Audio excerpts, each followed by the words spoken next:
But I would say as a pastor, you might need some rest because I know we fall short of perfection. And I think these practices are extremely important because what we need to be reminded of is that Christ in our work often gets moved out of lordship of our life. We might need something as crazy as a Sabbath of old where we choose not to do anything to remind us that Christ needs to be Lord of our life. Now, what does this mean for us? Um, we are now going to talk about the opposite of rest. We've been talking about rest. I don't think we can talk about rest without talking about its opposite, which is work. So this last series, we're going to just talk about what is a theological perception of work, something that doesn't get talked about much in church. So what I think you have to do to begin to think about work is you have to ask a question. And I want you to think about the sum total of all the work you've done in your life. Think about it. The sum total of all the work you've done in your life. And I want you to think about it, kind of put it into a narrative picture, and I want you to come up with what you would say the theme of your work has been.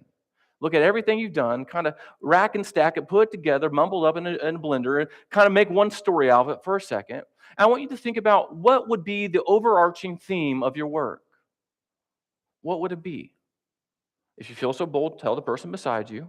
You just write it down somewhere. What would be the overarching theme of your work? I'm stealing this example from a pastor who stole it from another pastor who stole it from another pastor.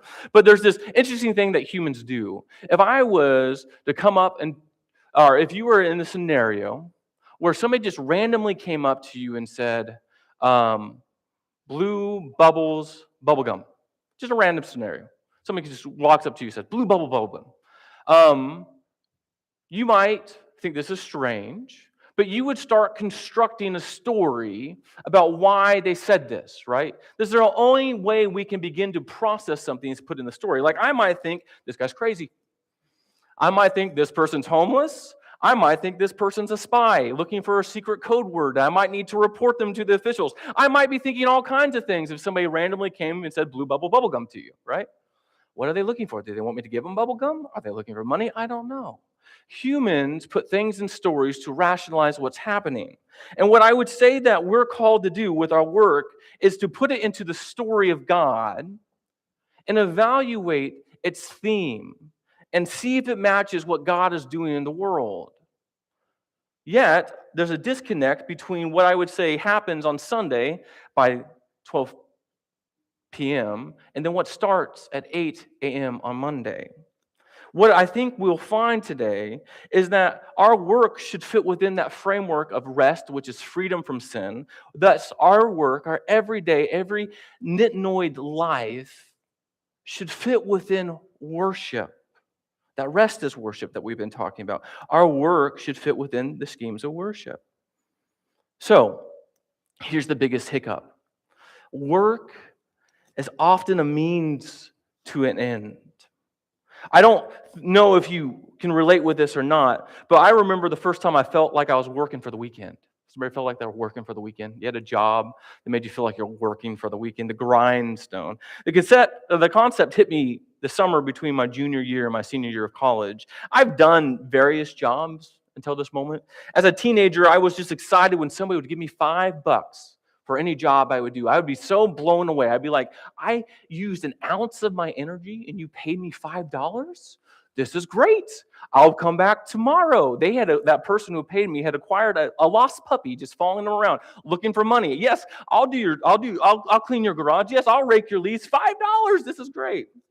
As I got older, I got more selective about the jobs I did. I got probably a little bit better relationship to my time and had boundaries, but I worked at various jobs after I got out of high school too. I worked at a daycare. I worked at a church that was 90 miles away.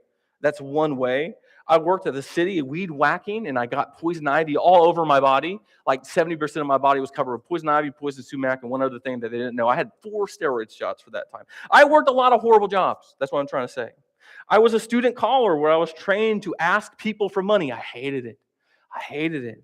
Yet one summer, I found myself in between jobs in my junior or senior year, and I had to find another job. And I was kind of twiddling my thumbs, and I thought, my mother works for O'Reilly's Auto Part, and she's kind of high up. Surely I can find a job at their distribution center. And I thought, I'll use it. And I know that's nepotism, right? I used my mom's connections, but it really wasn't because they still made me take a math test.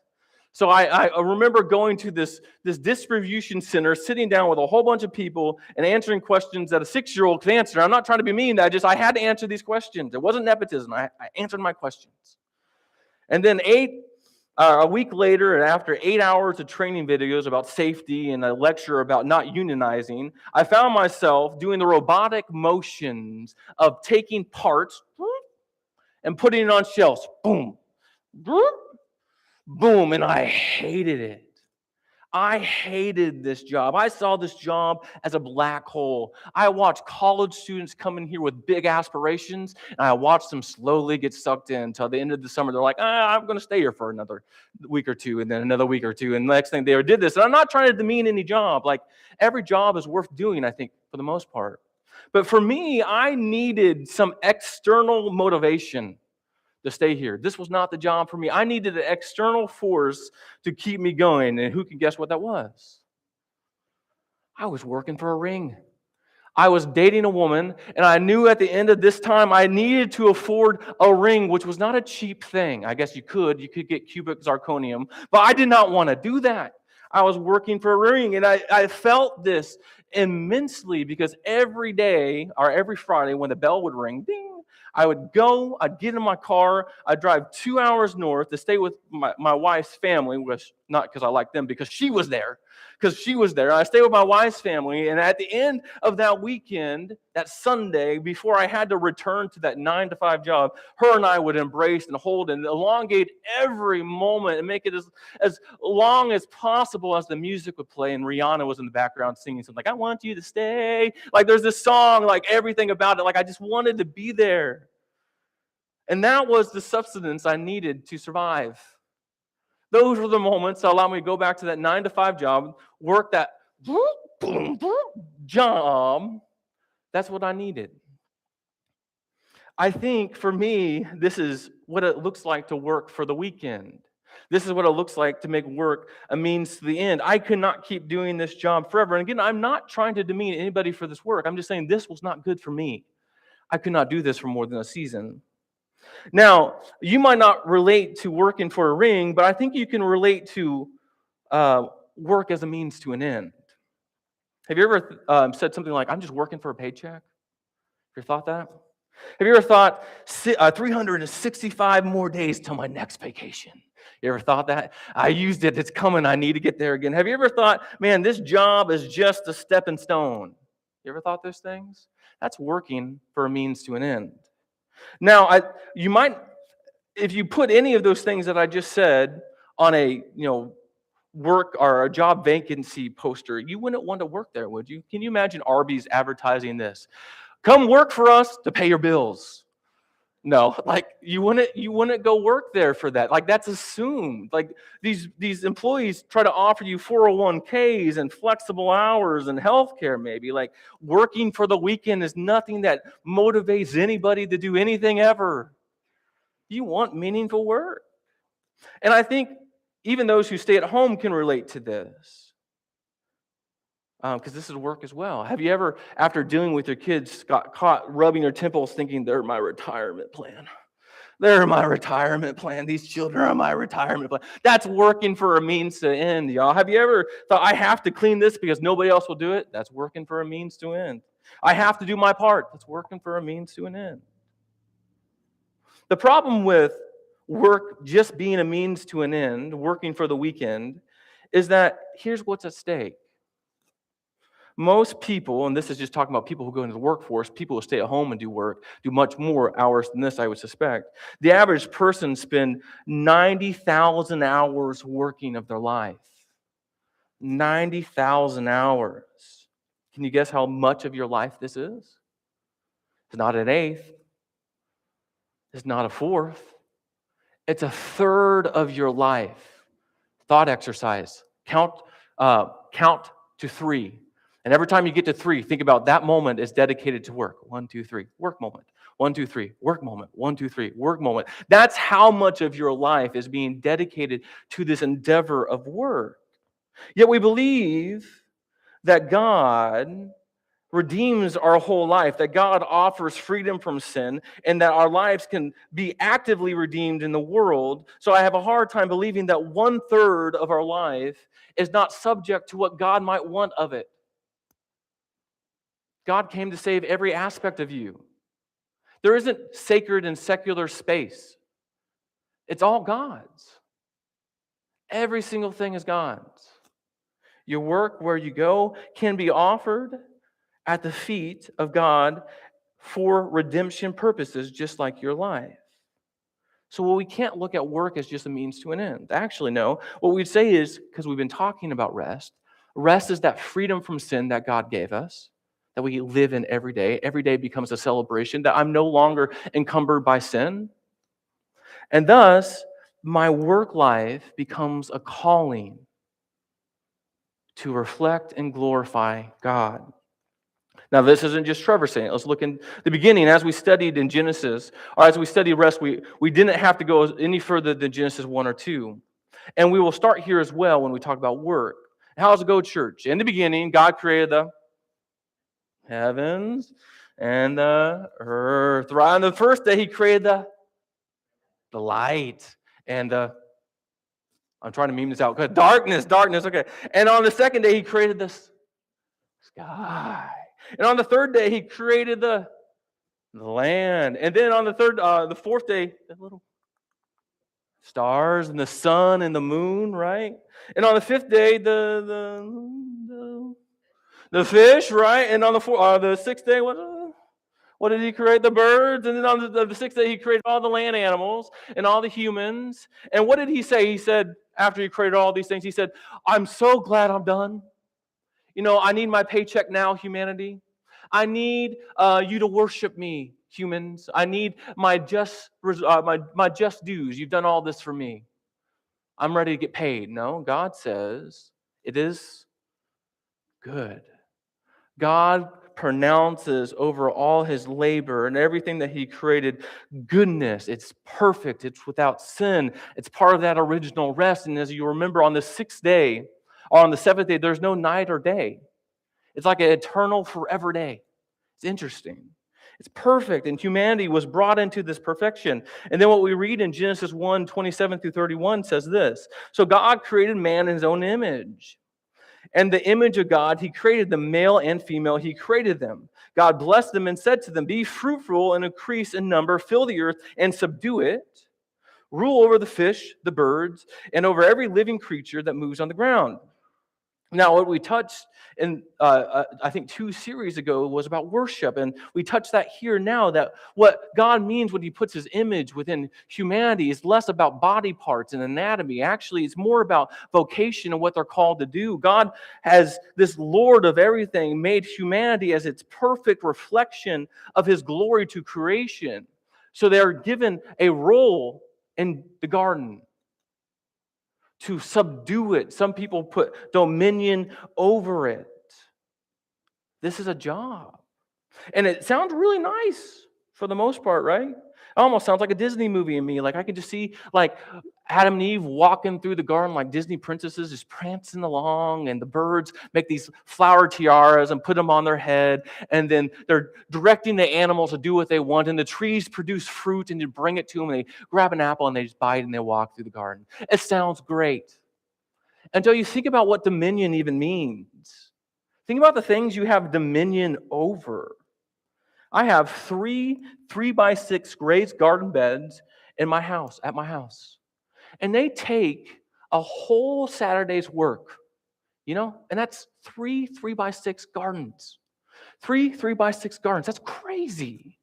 Think about a whole garden of work to do. They lived in this garden. The things you have dominion cause work. You own a house. This means replacing heaters and HVAC systems. It means painting walls and doing improvements. You own a car. This means changing the oil and replacing brakes and taking people places. You own children. Well, this means a lot of things. It means exhaustion and sleepless nights and tears and pain and screaming and fistfights. I mean, dominion costs you so much to have. In the Genesis 1 picture, we get this idea of these humans that are given a vocation of representing God to creation. And that means work. They worked in the garden. They're even called to name the creatures. Work was in this perfect place. And then we get a further picture of this in Genesis 2, starting in 15. As it says, then the Lord took man and put him in the Garden of Eden to cultivate it and tend it. Wasn't the garden perfect? Why would God give man and woman this job to do? Yeah, in my mind, I think about like how silly this would be. Like if I had something perfect, I would not give my son a wrench and say, go fix it. Like I would not say, have freedom, go make things better. Like I just see like water damage and things broken and broken branches and animals running for their lives. Like this is what I see when man is given dominion over this garden, but that's not how it is. No, humans were this perfect reflection of who God was to creation, and they were there to express dominion and work and cultivate the garden, even in its perfection. The word here is abad, which means to work, that it means to serve, to steward, to perform an act of worship. Funny, work and service is related to worship in this text. The other word is shamar, to keep, to take care of, to guard, to protect, to preserve with vigilance. Isn't that interesting? The God has all power over all creation, over man, who is Lord of everything, all powerful, all knowing, all present, who in all these attributes chooses to lord over God or over humanity and creation by sending his son on the cross to die as a servant, as Philippians 2 says. He would expect the same kind of tending of his human representation to the earth, to serve, to work, to care, to tend over that garden. The God who served humanity now expects the humans who represent his image to serve creation. That seems to be how God does things. Isn't that interesting? One commentator writes this: the Hebrew verb abad is most often translated to work or to till, but its primary meaning is to serve. Therefore, we might better translate the first part of the phrase to serve the ground. We are not just masters of the garden, we are its most dedicated servants. Man was given a job in the beginning. He was given lordship over creation as a representation of who God is. This work was good. So, in the beginning, what we don't find is work is sinful. What we find is work is an extension of what God does. And riddle me this, church. If garden being perfect in the beginning had work that was good, why wouldn't heaven, that is perfect, and where God's bringing creation again, also have work? I might be wrong, but they're both perfect places. And they also have deep similarities. We read the garden has a river flowing from the middle. I think it splits into 5 different rivers. And that signifies life. And in the New Jerusalem, when heaven and earth meet, from the center where God's throne is a river that flows from it, signifying life. And in the garden, there's 2 trees. And in heaven, there's 2 trees on either side of these rivers. And in the garden, it's said to have gold in Genesis 2. And in heaven, the streets are made from gold. It might be a coincidence. I might be wrong. I'm not always right. But it seems like, if you look at it and you study it, that heaven, this new Jerusalem that forms, picks up where the garden leaves off, just in city form. Okay. But what we can definitely know is that work existed in the beginning, and work wasn't evil, work was good. So we ask ourselves, why does work feel evil? Why do I hate it? Why does it make me sweat and smell stinky? Why do I dread going every Monday? Well, we only have to go as far as Genesis 3. This is what it says. After, as we know the story goes, Adam and Eve meet a serpent, and he probably eats a fig. We're always told an apple, but it's probably a fig. And he takes the fig, and the devil, the serpent, says, if you eat this, you'll have all the knowledge of good and evil, and God doesn't want you to be a God of your own universe. So they eat it, and they see that the fruit is good, and they eat it. And there's a curse that happens. A curse that happens to the woman, a curse that happens to the snake. There's a curse that happens to the man. There's also a curse that happens to the ground. This is what it reads. Cursed is the ground because of you. With hard labor you shall eat from it all the days of your life. Both thorns and thistles shall grow for you. Yet you shall eat the plants of the fields. By the sweat of your face you shall eat bread until you return to the ground, because from it you were taken. For you are dust, and dust you shall return. It's a little bit different than we remember that curse, right? We've all quoted, for the wages of sin is death. That's what we often quote when we talk about sin. But this is a little different than we remember, right? There's a few more changes into the equation that we might not be tracking until this moment. Sin is a little bit different in its effect than we might have been led to believe. First, note that the land changes. It says, "Curse is the ground," after Adam's sin. The very thing that Adam and Eve were supposed to express dominion over, to till, to serve, now becomes cursed, and it's like its hackles go up. You ever seen a dog when it puts up its hackles?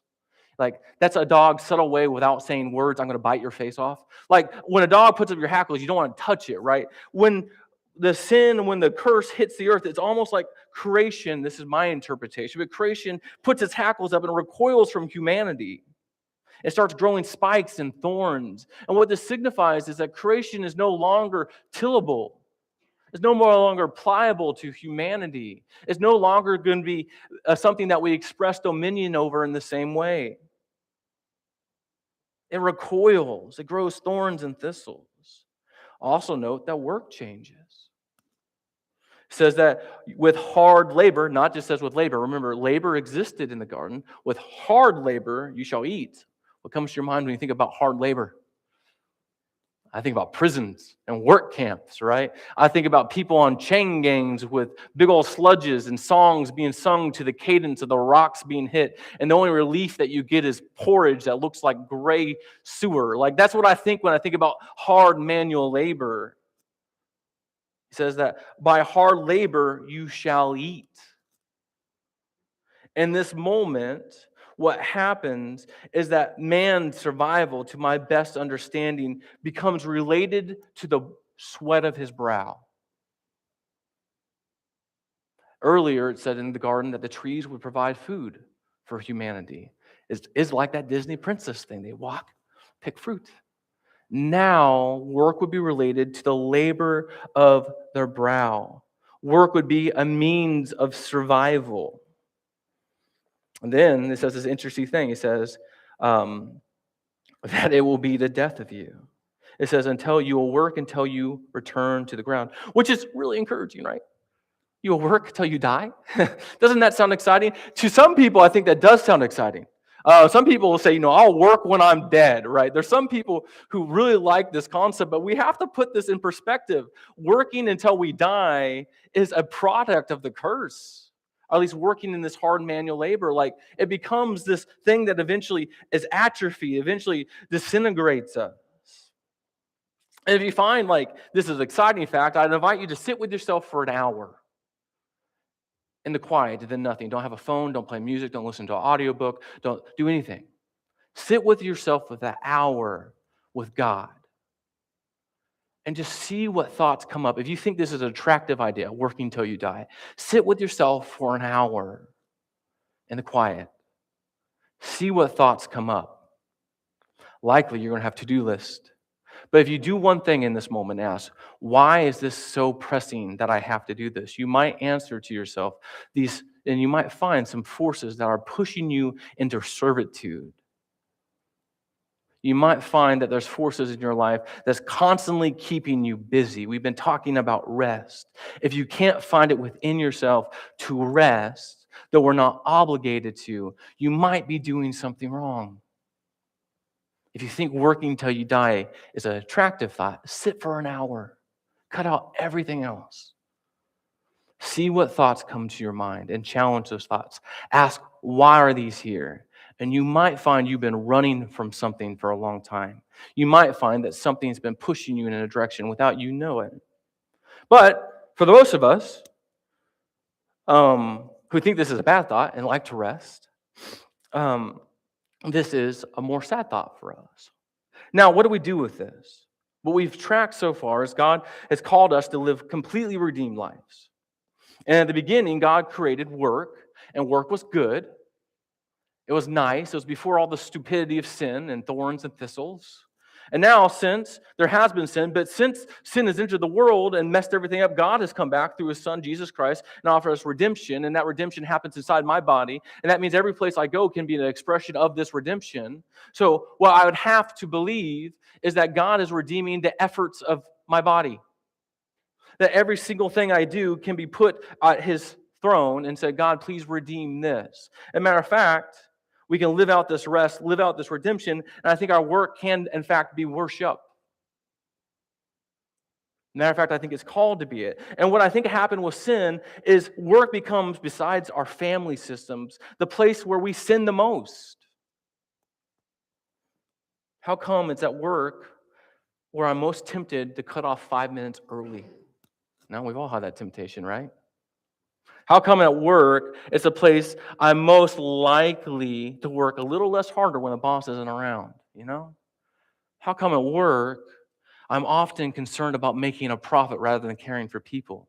How come at work I'm often elevating myself over others to gain recognition? How come at work I'm often finding myself making it all about myself instead of servitude to something else? Work is very potential of sinfulness. Work is a place that we often find that we might be engaging in something that God might need to redeem and change. So what do we do? I would argue this when we apply this to our life. Christ came to give you rest from sin, freedom from sin. This is part of the celebration that we celebrate today on Sunday. And when we live in this freedom of sin and this rest from sin that happened in the beginning will happen again in the end, we can have a workspace that is redeemed because we are there. And we have to redeem these things, or you're going to waste a third of your life. You're going to let a third of your life program you in a way that's counter to the gospel, counter to God. So how do we do this? How do we recalibrate? Well, first we have to put work in this place. Work can't be a means for end, but also cannot be our salvation. Work cannot be the source of our identity. No, we are Christians before anything. I'm a Christian dad. I'm a Christian husband. I'm a Christian pastor. I am a Christian employee. I'm a Christian father. Nothing comes before our Christianity. So first we have to put our work at the feet of Jesus. Say, this is yours, God. But second, I think we have to realize that our work is likely still related to the creation care that happened in the beginning. Every job can be related to caring for creation. Why? Because humans are part of creation. You clean a house, you care for another human. You're a nurse, you care for another human. Right? You're a teacher, you care for another human. You drive an Uber, you care for another human. So thus, mastery of your job is a Christian calling and vocation because you are endeavoring and caring for others. Or transport supplies. You're caring for creation itself and the earth. There's rarely a job that falls without these parameters. It all cares for creation itself or another human being. So every job can be a vocation calling from God, right? Every job's mastery can be an art of caring, an act of worship. But more so, and this is what I would challenge you to, is first realize that your job is a vocation.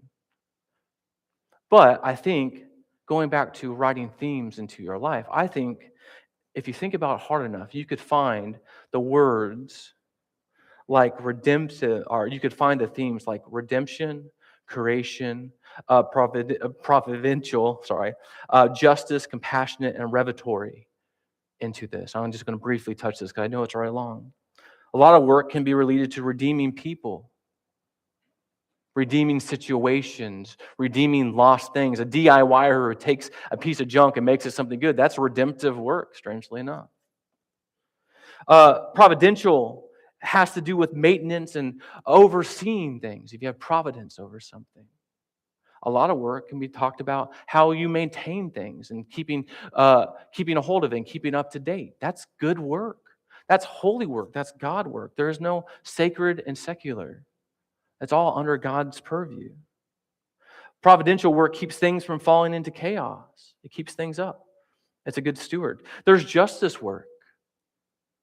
A lot of times your job, you encounter injustice, you encounter disputes. part of your job is to help maintain justice in those matters. I bet you could find a theme like that. Some work is compassionate, handing out aid to people, caring for people in their lowest times. Some work is revelatory. I think about the sciences when I think this. When people look at our biology, many scientists have been learned or will confess the glory of God. That is holy work. When we understand God's creation, that is good and holy work.